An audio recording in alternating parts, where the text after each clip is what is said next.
কথায় আছে মাছে ভাতে বাঙালি।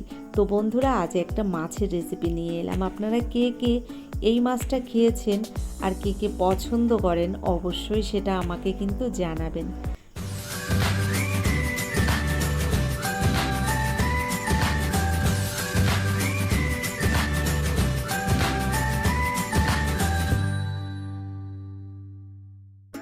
আজ চলে এলাম একটা মাছের রেসিপি নিয়ে। তো এই মাছটাকে আপনারা কে কী মাছ নামে চেনেন অবশ্যই আমাকে জানাবেন। এই মাছটাকে অনেকে পাকাল মাছ বলে থাকে, আবার অনেকে বাইন মাছ বলে থাকে। তো মাছটাকে বাজার থেকে আনার পরে আমি কিন্তু ভালো করে কেটে ধুয়ে পরিষ্কার করে গুছিয়ে নিয়েছি। রান্নাটা আমি শুরু করব, তবে রান্নাটা কিন্তু একদম অন্যভাবেই করব। সঙ্গে থাকুন, দেখতে থাকুন। দেখুন পেট ভর্তি ডিম মাছগুলোর। তো আমি ভালো করে কেটে গুছিয়ে নিয়েছি। এখানে দেখুন বড় বড় সাইজের দুটো আলু আমি কেটে ধুয়ে গুছিয়ে নিয়েছি। তার সঙ্গে একটা টমেটো রয়েছে আর কয়েকটা ধনেপাতা কুচি রয়েছে। এবার রান্নাটা শুরু করব। দেখুন গ্যাসের ওপর একটা প্যানের মধ্যে আমি জল গরম বসিয়ে দিয়েছি। এই জলের মধ্যে দিয়ে দিলাম হাফ চামচ লবণ আর হলুদ। এর মধ্যে আমি মাছটা দেখুন দিয়ে দিলাম। নমস্কার বন্ধুরা, আশা করছি হয়তো সকলেই ভালো আছেন। টিয়ার রান্নাঘর থেকে আমি তন্দ্রা আজ নিয়ে এলাম পাকাল মাছের একটা রেসিপি।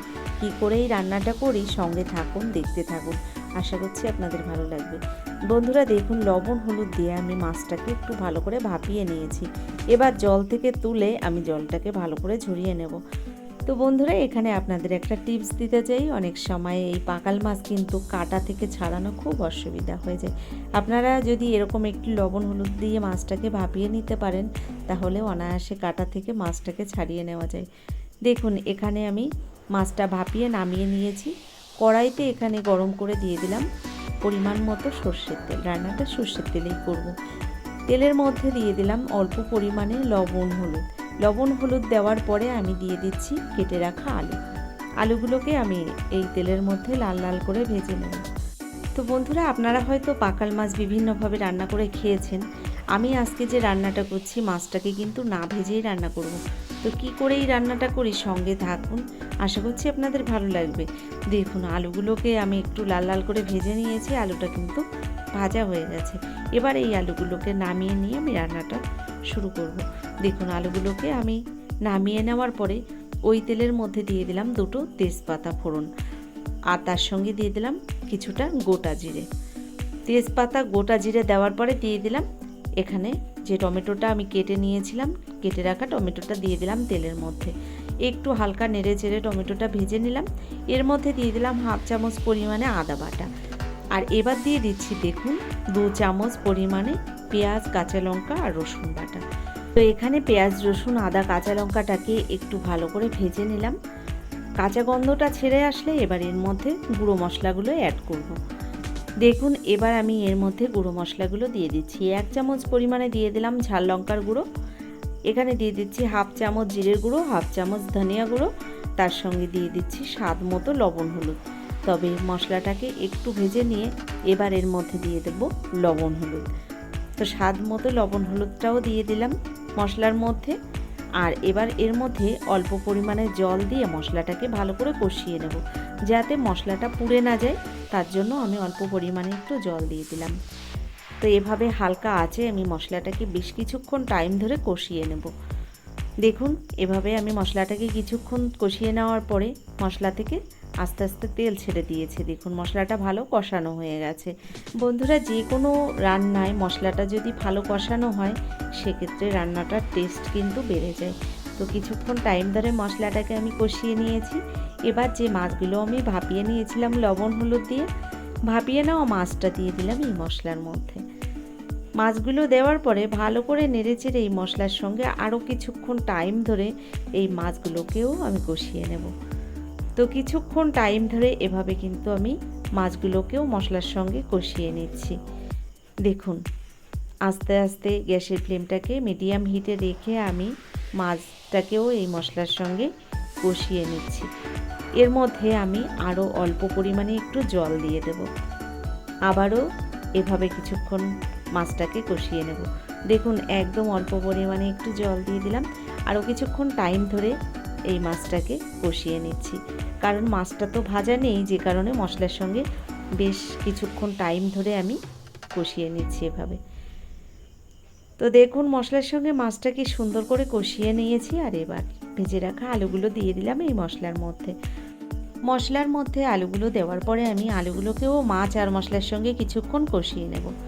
এরপর দিয়ে দেবো পরিমাণ মতো জল। তো আলুগুলো আগে থেকেই ভাজা রয়েছে, আর কিছুক্ষণ আমি মশলার সঙ্গে কষিয়ে জলটা দিয়ে দেব। তো বন্ধুরা, আমি এখানে আলু দিয়েছি মাছের মধ্যে। আপনারা যদি আলু পছন্দ না করেন তাহলে আলুটা বাদও দিতে পারেন। দেখুন কিছুক্ষণ আমি মশলার সঙ্গে আলুগুলোকেও কষিয়ে নিয়েছি। এবার এর মধ্যে পরিমাণ মতো জল দিয়ে দিচ্ছি। তবে জলের পরিমাণটা আপনারা যেরকম ঝোল রাখতে চান তেমনই দিতে পারেন। আমি এখানে ঝোলের পরিমাণটা একটু বেশিই রেখেছিলাম। দেখুন জলটা দিয়ে দিলাম, আর জলটা দেওয়ার পরে ভালো করে ঝোলটাকে মিশিয়ে দিচ্ছি। দেখুন জলটা দেওয়ার পরে আমি গ্যাসের ফ্লেমটাকে বাড়িয়ে দিয়েছি।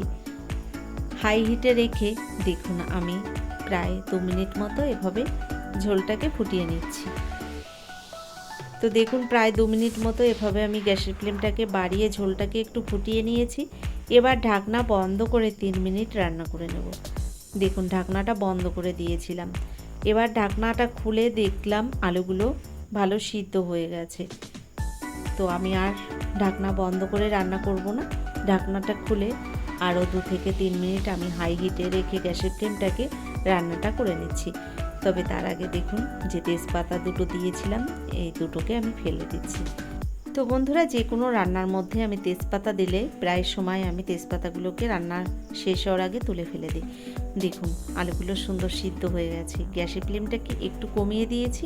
এবার এর মধ্যে দিয়ে দিচ্ছি একদম অল্প পরিমাণে একটু গরম মশলা গুঁড়ো। গরম মশলা গুঁড়োটাকে ভালো করে মিশিয়ে দিলাম। আর এরপর দিয়ে দেব যে ধনেপাতাটাকে আমি আগে থেকে কুচিয়ে রেখেছিলাম, কুচিয়ে রাখা ধনেপাতাটা দিয়ে দিলাম এই ঝোলের মধ্যে। তো ধনেপাতা কুচিটা দেওয়ার পরে ঢাকনা বন্ধ করে আমি 1 মিনিটের মতো এভাবে রান্না করে নিয়েছিলাম। 1 মিনিট বাদে গ্যাসটা বন্ধ করে দিয়েছি। রান্নাটা অলমোস্ট হয়ে গেছে। এবার আমি নামিয়ে নেব। তো বন্ধুরা, কেমন লাগলো আমার এই পাকাল মাছের রেসিপিটি অবশ্যই সেটা লিখে জানাবেন। যদি আমার এই রান্নার রেসিপিটি আপনাদের ভালো লেগে থাকে তাহলে ভিডিওটা দেখার পরে একটা লাইক দিয়ে চ্যানেলটিকে যারা এখনও সাবস্ক্রাইব করেননি অবশ্যই আমার চ্যানেলটিকে সাবস্ক্রাইব করে আমার ভিডিওর পাশে থাকা বেল আইকনটি ক্লিক করে নোটিফিকেশানটা অল করে দেবেন। এছাড়া যারা ভিডিওটি ফেসবুক থেকে দেখছেন অবশ্যই আমার পেজটাকে ফলো করবেন। আমার ভিডিওর নিচে ডেসক্রিপশান বক্সে ফেসবুক লিঙ্কটা দেওয়া আছে, আপনারা চাইলে আমার ফেসবুকটাকেও ফলো করতে পারেন। দেখুন রান্নাটা নামিয়ে নিয়েছি। তো কেমন লাগলো অবশ্যই সেটা লিখে জানাবেন। আজকের মতো এই পর্যন্তই। ধন্যবাদ ভিডিওটা দেখার জন্য।